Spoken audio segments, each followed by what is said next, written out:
آج کا جو سوال ہے، کیا حرام کمائی کے برے اثرات بچوں کو متاثر کرتے ہیں؟ جی ہاں، حرام کمائی کے جو اثرات ہوتے ہیں وہ بچوں پر بھی پڑتے ہیں۔ پلیز سماعت فرما لیجئے۔ رزق اللہ تبارک و تعالیٰ عطا فرماتا ہے، اب بندہ اس رزق کو کس طرح حاصل کرتا ہے، حلال طریقے سے یا حرام ذرائع سے۔ حلال ذرائع سے اپناتا ہے تو اللہ تبارک و تعالیٰ اس روزی میں برکت بھی دیتا ہے اور اس کے اچھے اثرات بچوں پہ پڑتے ہیں۔ اور اگر اسی رزق کو انسان حرام ذرائع سے اپناتا ہے، رشوت لے کر، دھوکہ دے کر، دیگر ذرائع سے، نوکری نہیں کرتا لیکن نوکری کے پیسے لے لیتا ہے،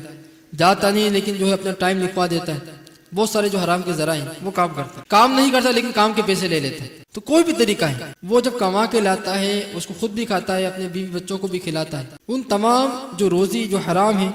جو اس نے اپنے ہاتھوں سے کمائی ہے، اس کے اثرات اس کے بچوں پہ پڑتے ہیں۔ ایک واقعہ ذرا سماعت کر لیجئے۔ کتابوں میں بات لکھی ہے کہ ایک بار سیدنا شیخ عبد القادر جیلانی رحمۃ اللہ تعالی علیہ غوث پاک رضی اللہ تعالیٰ عنہ اپنی درسگاہ میں درس دے رہے تھے۔ آپ کا ایک طریقہ مبارک تھا کہ آپ لوگوں کو اکٹھا کرتے اور لوگوں کو جو ہے وہ دین کی تعلیم دیا کرتے تھے۔ وہ سیدنا غوث پاک رضی اللہ تعالیٰ عنہ کا یہ معمول بہت عرصہ رہا کہ آپ لوگوں کو جمع کرتے تھے، جس میں آپ کے مریدین بھی ہوتے تھے، متقدین بھی ہوتے تھے، دیگر وہ لوگ کہ جو آپ کے مریدین نہیں لیکن آپ کو سننے کے لیے آتے تھے۔ بلکہ روایتوں میں آتا ہے کہ آپ کی مجلس میں ایک وقت کے اندر 70 ہزار افراد جو آپ کو سنا کرتے تھے۔ اور اس وقت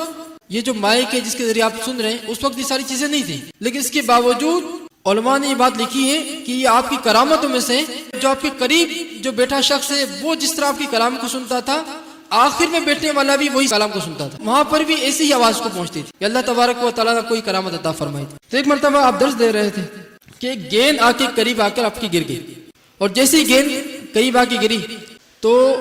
جو بچے جو گیند کھیل رہے تھے ان میں سے کسی کی بھی جرت نہیں ہوئی کہ وہ گیند آپ کے پاس سے اٹھا لے، ادب کی وجہ سے کہ غوث پاک رضی اللہ تعالیٰ بیان کرے ہم کیسے وہاں سے سامنے سے جا کے گیند اٹھا لیں۔ لیکن انہی بچوں میں سے ایک بچہ آیا اور اس نے اس بات کی پرواہ نہیں کہ غوث پاک رضی اللہ تعالیٰ عنہ جو ہے وہ بیان فرما رہے ہیں، اور فوراً آیا، گیند اٹھائی اور کوئی توجہ نہیں دی اور فون جو ہے باہر چلا گیا۔ غوث پاک رضی اللہ تعالیٰ نے اس بچے کو دیکھا تو فرمایا کہ اس بچے میں حرام کی آمیزش ہے۔ اتفاق سے اس مجلس کے اندر اس بچے کا باپ بھی موجود تھا۔ وہ مجلس جب مکمل ہوتی ہے اپنی بیوی کے پاس جاتا ہے، مجھے اپنے بچے کے متعلق خبر دو۔ اس کی جو بیوی ہوتی ہے وہ حلفیہ بیان دیتی ہے کہ یہ بچہ آپ ہی کا ہے۔ وہ غوث پاک رضی اللہ تعالیٰ کے دربار میں حاضر ہوتا ہے، عرض کرتا ہے کہ آپ نے اس بچے کے متعلق کہا تھا یہ بچہ میرا ہے، آپ نے اس کے متعلق یہ ارشاد فرمایا، میری بیوی نے مجھے پورا یقین دلایا ہے۔ آپ رحمۃ اللہ تعالیٰ روشن ضمیر ہے، اللہ تبارک و تعالیٰ نے آپ پر بھی کرم فرمایا تھا کہ نبی کریم صلی اللہ علیہ وسلم کے صدقے آپ کو بھی غیب کا علم عطا کر دیا گیا تھا۔ آپ فرماتے ہیں کہ معاملہ یہ نہیں، میں نے یہ حرام سے مراد یہ نہیں، یہ تمہارا ہی بچہ ہے، لیکن معاملہ ایسا ہوا کہ ایک مرتبہ تمہارے گھر میں چولہا جلانے کے لیے کوئی چیز نہیں تھی کہ جس سے چولہا جلایا جائے، کوئی لکڑی نہیں تھی۔ آپ نے پڑوسی کا جو پر نالا ہے جو لکڑی کا بنا ہوا تھا اس میں سے ایک ٹکڑا آپ نے کاٹ لیا اور اس کو جلایا، جلانے کے بعد اس پہ کھانا پکا، اور کھانا پکنے کے بعد جو تم نے غذا کھائی، اس کے بعد جو یہ اولاد ہوئی تو اس غذا کی آمیزش اس کے اندر ہے،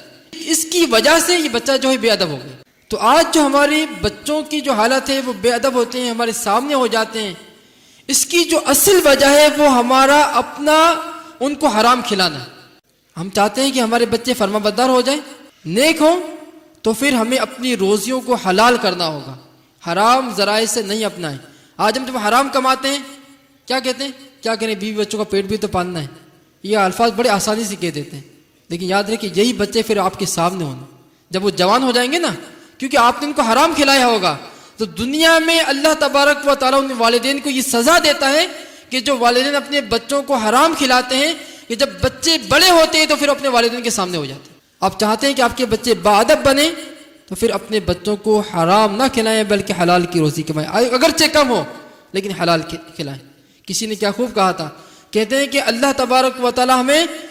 چٹنی روٹی کھلائے لیکن حرام نہ کھلائیں، ہم کوئی ایسا کام نہ کریں کہ جس کی وجہ سے ہمارے بچوں کے پیٹ کے اندر جو ہے وہ حرام غذا چلے جائے۔ اللہ تبارک و تعالی